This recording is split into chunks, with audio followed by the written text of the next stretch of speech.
Hello everyone, today I will talk about how IoT, GIS and SCADA integration is transforming industries. IoT or Internet of Things uses sensors to collect real-time data. GIS, the Geographic Information System, maps and analyzes location-based information. SCADA or supervisory control and data acquisition monitors and control industry processes.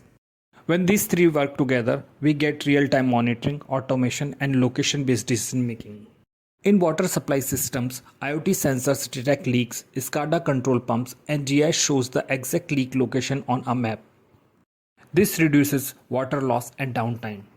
In power sector, smart meters and sensor monitors faults. SCADA map reroutes electricity and GIS map outage, improving reliability. In oil and gas, this integration prevents pipeline leaks and optimizes production. In agriculture, IoT sensor monitors soil moisture, SCADA automates irrigation, and GIS map crop health for precision farming. The benefits are clear: real-time visibility, faster response to issues, predictive maintenance, cost and energy efficiency, better safety and planning.